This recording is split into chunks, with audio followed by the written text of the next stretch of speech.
Thank you, Rachel. Good afternoon, everyone, and welcome to today's Leader Lunch Break on the wake of Founders Day. We're honored to have with us today Felton Thomas. Felton grew up in Las Vegas and came to know his public library as a place of refuge and comfort. He was their youngest ever employee when, at the ripe old age of 13, a librarian tapped him, since he was there all the time, to become a page. His first job, and a job that inspired him, and his love for the knowledge that he could find on the shelves, which grew and formed not only his career, but his life.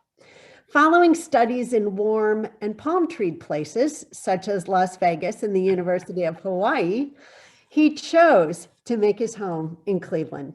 He has been at the home of Cleveland Public Library since 2009. And there he does far, far more than oversee the collection. He has taken the library into our communities, advancing access to technology, education, and promoting economic development. His innovative programming has received national recognition and changes lives in our Cleveland neighborhoods. And now he is realizing his vision of Cleveland Public Library as the People's University. His awards are many and include Top Innovator and Mover and Shaker and a 5-star rated library system. In addition to all of this, he gives back mightily, both nationally, serving on the Aspen Institute Task Force on Learning, and locally, where he has chaired the Greater Cleveland Food Bank and served on boards, just to name a few: the Sisters of Charity Foundation, University Circle, Inc., United Black Fund. You can find him, except today for some odd reason, sporting his Cleveland pride in his extensive wardrobe of baseball caps. He is a proud alum of Leadership Cleveland, and I know you've got some real LC fans on the call with us today. And his personal mission is to stand up for change to create a more prosperous Cleveland. We are thrilled to be able to welcome Felton Thomas. Thank you, Marianne, and thank you for that wonderful introduction. Thank you, Michael. So I want to start with an African proverb that states, never tell the man that is carrying you that he stinks. Now, I have no clue to what that means or whatever, but it's really always, I think, a good starting point to really thank everyone and show gratitude for all of those who help carry me every day throughout what is, a trying time for all of us, but I am appreciative of everything that everyone gives. I want to start, and I know everybody many of you have your video on off, but if you can, turn your video on, because I want you to raise your hands if you believe public libraries are important. Yeah, it's really, I'm just trying to make sure all of my staff members on here are raising their hands and make sure that they're, oh, Marianne's got double heads. That's awesome, right? And so now close your eyes for all of you, because you guys are in, that's what people think about libraries. People think about libraries as very, very important. And, what people don't recognize is that we have, libraries are considered the second most trusted profession, right? And librarians are considered the second most trusted individuals, right? So, libraries have done a great thing, but I want you to close your eyes, and I want you to envision that library, that ultimate library that is that you remember, that is the library that you see as the envisionment of the ultimate library.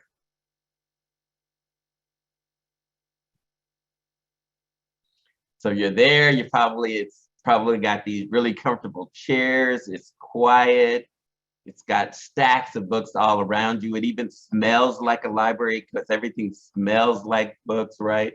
And it's that kind of perfect thing. Well, it is the vision that you have of libraries is such an important vision that, as someone who's been a librarian for 30 years, it is the envisionment of how I think of libraries as well. But ultimately, I need you And I need our communities to see libraries in a different way than the sentimental way that we saw libraries, right? The way that we grew up with libraries. That sentimental library that we've always had in our minds has to be changed, right? And I say that as someone, and I understand folks would say, why would you want to change your library, Felton, right? Number fourth library ranked fourth in the nation, the third largest public research library in the country, 27 branches in all of our community, branch libraries in our community, held in very high esteem. Why would you want to change that? Well, I want to raise a concept that I think all of us are starting to see, that we understand that the world is changing and how we can be successful as an organization has to change.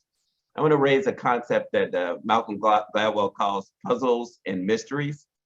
And the idea behind puzzles and mysteries is the fact that the world used to be filled with puzzles, right? Puzzles are things that can be solved. There are issues or challenges that we have that are solvable.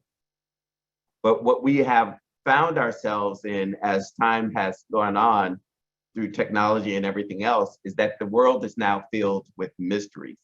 Mysteries are things that are very, very difficult to solve, right? And libraries, going back, were the ultimate puzzle solvers, right? We all walked in libraries. Another part of my work as a librarian was to help you solve puzzles. There was a question you had about something, you would walk into your library, we would give you information, right? And then you would be able to use that information to solve the puzzle that you were trying to answer, right? But we know now that as we move forward, and all of us as leaders are struggling because more and more, everything is tending toward, we're dealing with very, very difficult issues and problems that are mysteries. They're very challenging to solve, and we are struggling to solve them, right? Case in point, I think many at the beginning of COVID thought COVID was a puzzle. As soon as the vaccine was available, it was going to be solved, right? What we found was COVID is much more of a mystery, very, very challenging, always more and more things being brought to it. Puzzles has a right answer, right? And you're looking just to find that answer. Mysteries are very difficult and challenging, and more information actually makes mysteries more and more difficult to face and to answer, right? And so as a library, we have recognized that what we have to be a part of, and as a solution, is a solution toward very challenging issues that are facing the city of Cleveland, right? What we know is that we are number one on a lot of issues and areas that we don't want to be number one on. We don't want to be number one on child poverty, right? We don't want to be number one on, poverty for seniors. We don't want to be number 4 in the country for lack of digital connections and digital equity, right? Many of these areas are areas that are very difficult and challenging. And despite the work that we're doing with, say, the food bank that is doing, and shout out to my folks from the food bank who I see on the call, these areas are very, very challenging. And while we believe that there are answers to them, they still end up being in the realm of mysteries. So the library has to take on a larger role in taking on how we can help leverage our access and our trust to be a part of the solutions on some of these very challenging and vexing issues and move away from the kind of road that we were. So how do we do that, right? At the City Club for our 153rd anniversary, we just turned 153. I know we don't look at a day past 152, but we are 153 years old today. So I put out kind of a blueprint for how we're going to be moved to being the People's University, right? And this kind of tied in line to a recent discussion that we had, and I was able to speak to the newest group of Leadership Cleveland. And at that group, we were talking about the fact that there are a lot of issues that we're facing, but Cleveland has a lot of gifts to give, right? So when we start to think about it, right, we kind of think about the negatives, but for all of those who came to the NBA All-Star game and saw the wonders that Cleveland had to offer, people leave the city thinking, wow, Cleveland has so many good things going for it. And yet we know from ourselves that we struggle with our own identity around what we have to give.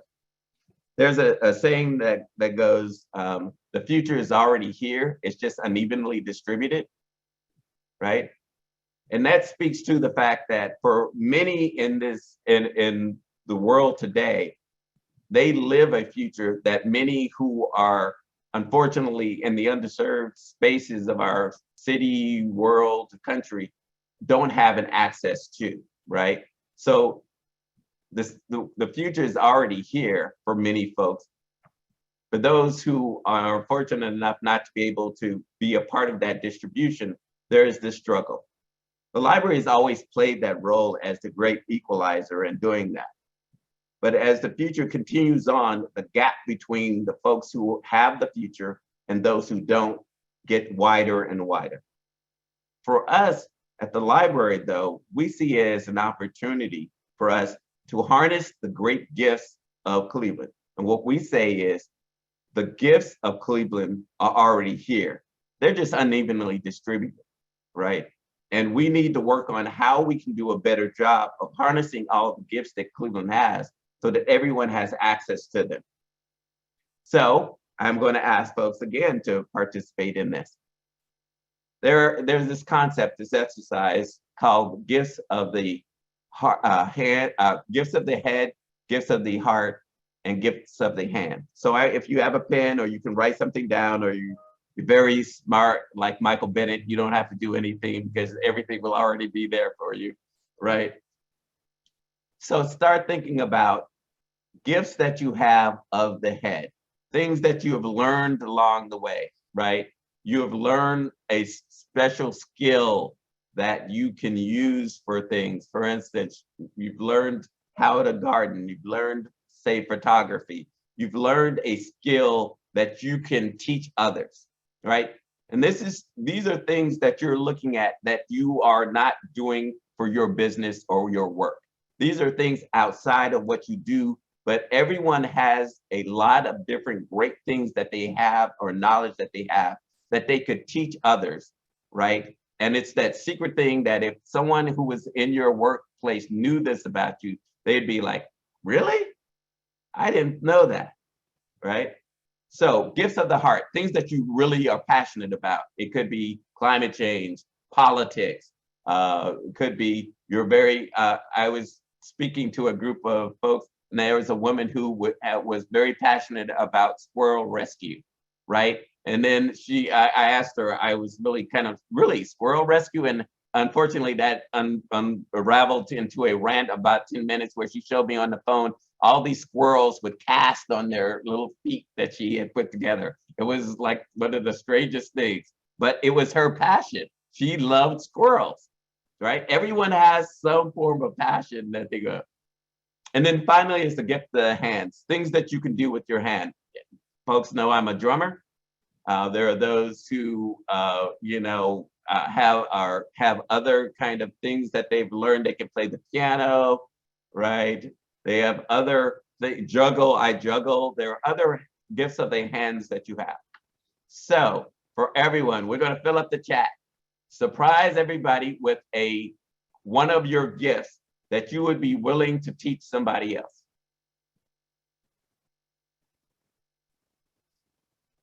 And Bill Castor, you better be financial support, financial thing. You better be able to teach somebody about how to do their finances. Thrifty.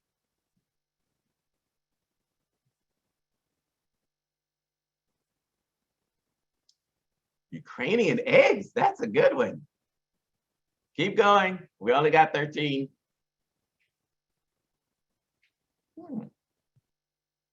So the idea of this comes from when I was in Slovenia. I walked into to a public library in Slovenia, and they had a little 3-ring binder in it.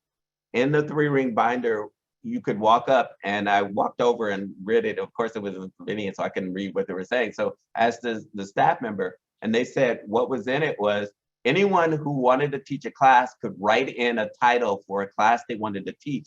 And if they got 8 people to teach it, they would be able to teach that class.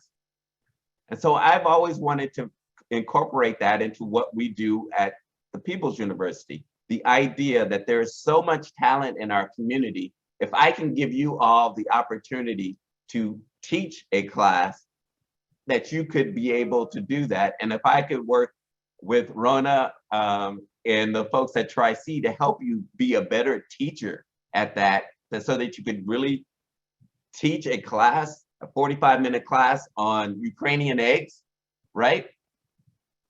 Who wouldn't want to take those, right? Who wouldn't want to create their own path of learning, right?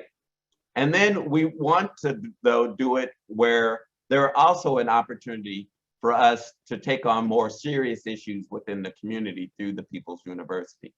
So that people now see us not just as this library, and we will continue to be a library, and there will be books, and there will be quiet spaces. And for those who want to have that sentimental moment, those sentimental moments will still be there for everybody to reach into. But what is key is that everyone walks through the door of a library with a different space that they're trying to go to right now. For us, many of our young people are walking into the door because they're getting food from the food bank in our doors, or they're coming for legal aid through Legal Aid Society, or they're our partners with unfortunately, if they need assistance in the community, they're coming in to use our 211 phone to dial for United Way, right? So there are many different doors that everyone is coming into, and they see the library from that standpoint.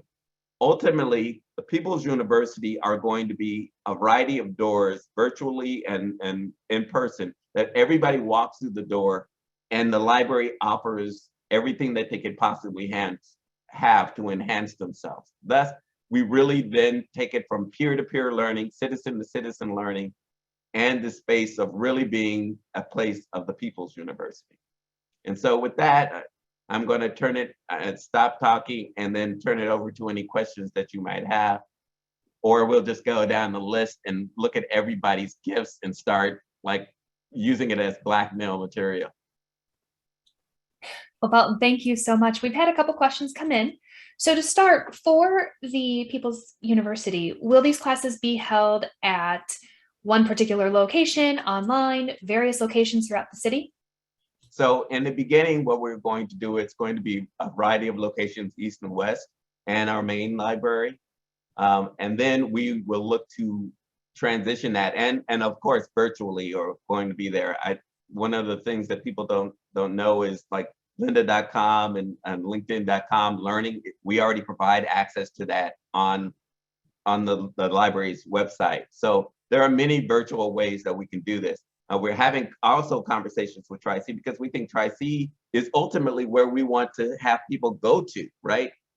There are a lot of folks who are very much where we see this as really a game changer. Is so many people who come into the library who aren't intimidated by us, but may be more intimidated by more formal learning. We want to be the starting point for them if they think they can move forward. Oh, then I didn't see you, Andrew. And then Andrew Cox is also there at Tri-C. That a starting point is to get people to start to think about how I enhance my life, and then move forward into some form of formal learning where they can then take that and really, create the success that they have on their own. So for those who are interested in becoming involved, what's the timeline? What are some of those steps for signing up for a class, but also if they're interested in being a teacher? So the beginning is the summer. We were going to start reaching out for a group of teachers and classes they want to teach, right? And then they'll be able to put it online. If they get 8 folks to do that who are interested in taking their class, and then we're going to kind of vet them on, as the ability for them to truly teach the class. We're not sure, but I guess if somebody wants to go to squirrel rescue class, we should allow them to go to squirrel rescue class. But there may be more important classes that we want to teach right away. So as we start to ramp this up little by little, where we're going to start in the fall with the actual classes, we'll be having people who are seeking to be teachers or learners to kind of sign up during the summer. Do you have a plan to hear from the community, the people, and determine what library attendees may be interested and or need, and then pair up that need with someone who can teach a class? Absolutely. But part of that, I think what we want to get to, and where I think we're excited about this as a option as compared to the way we used to do it. The way we used to do it is decide, well, you know what, we need to teach a class on financial learning or something of that nature, because financial literacy. We need to teach a class on financial literacy because we know the community needs it. Well, right, and then we either get people or we don't. Well, this is an opportunity for the people to really choose, because they will have this kind of display of options that they get to choose from.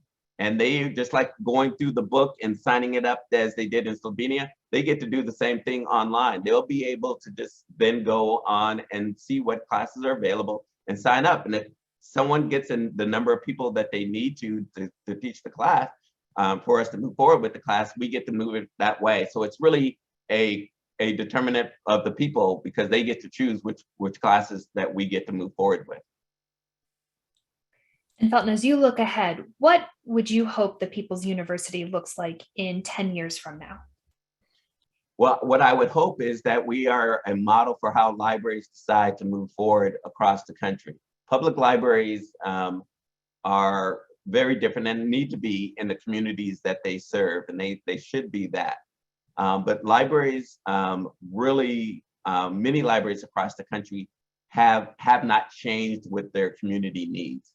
And because of that, they are seen as this really low in relevance organization, always just trying to survive, not get cut in their funding or whatever, because police and fire are so much more important than they are. So what we need them to understand is that this is a viable model for them to evolve. Libraries have to evolve and be different things for different folks. For a long time, we were the same thing. I think over the past 20 years, libraries have had to start really evolving. And I think what we're going to examine is if we're going to be libraries and not end up being like the railroad or other industries where people eventually decide that there's no real need for them, then we have to evolve before that need changes. So you mentioned digital access and being the library being a space for resources. How can institutions, organizations, specifically thinking around the healthcare organizations, best partner with you in the Cleveland Public Library as it relates to digital access to resources? Yeah, it's a great question. We know that we are unfortunately that last space that people have to have when they come in, because they don't have digital access at home, right?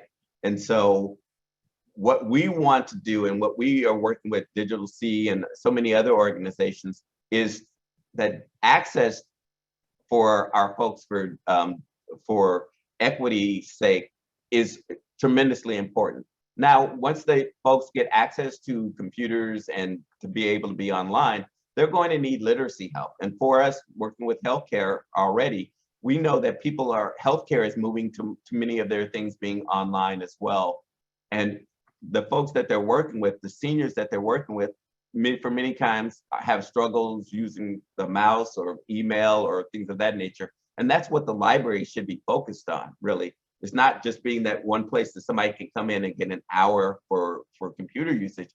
We should be there to spend time with them and work with them to kind of work them through the point that when they need to send, what their blood pressure was to whatever doctor who's looking for it, they're able to send those things and be very comfortable in the fact that they know how to send that information.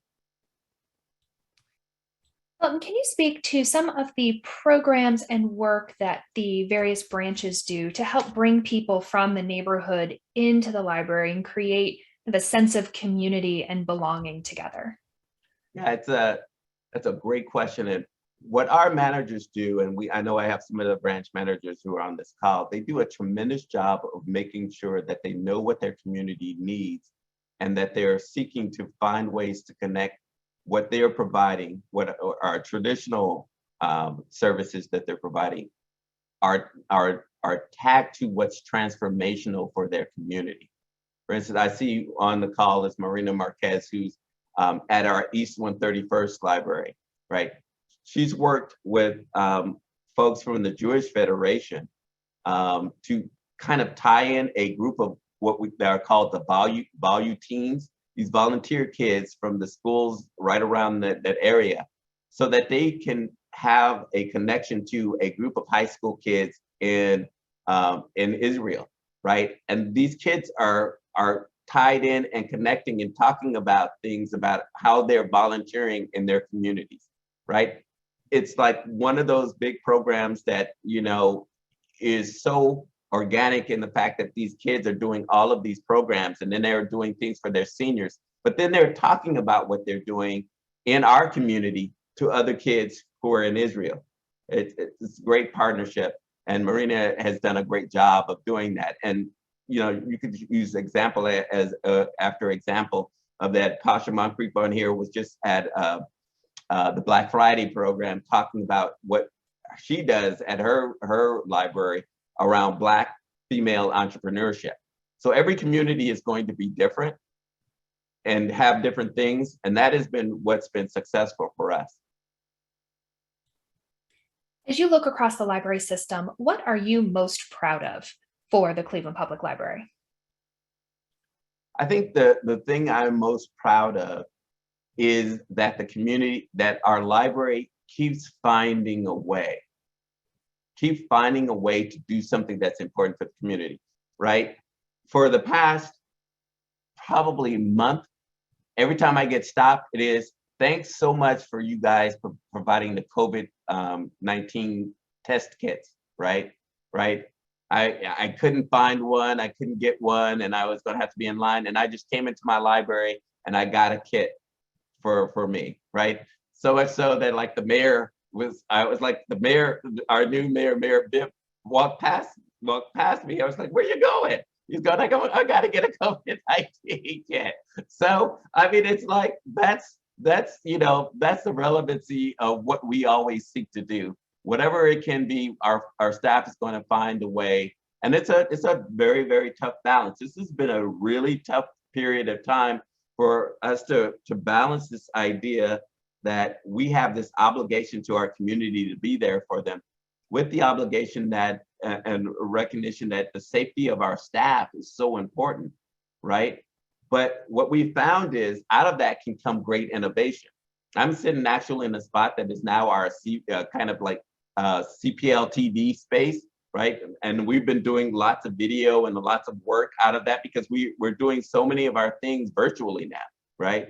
So that's something that popped up from that. Our virtual programming, we used to do writers and readers where we'd have 350, 500 people in there. Now we can do it to 1,500 people, right? Once again, creativity has come out of what we've had to deal with. Felton, we have time for one more question. What is the best way for those of us on the call today to support the library's place as strong public good? So I think, one, I would always just tell people, please talk about your love for the library. I think many times libraries only come up in conversation when someone asks about a library and how much is that is. If you're talking to anyone who is a politician, anyone who is a councilman, anyone who is at a space that can be helped, talking about like how the library is secretly like this great organization that is really changing lives is so important, because we still, in many ways, talk to folks, and their only picture, especially politicians, you talk to them, their only concept they have of libraries is when they were 8 years old. And to them, it is still that library with books, and it's quiet, and that in their mind, there is nothing for them in that library. And why should, they make folks pay more money in taxes for something that they see being able to get through the internet? Well, Felton, I'm going to echo some of the comments that are in the chat, that we are just so fortunate to have you, your leadership, your vision, and the entire team of library staff and our branch managers who are with us today. Thank you for all you do for the community. We are so thankful for the impact that you have.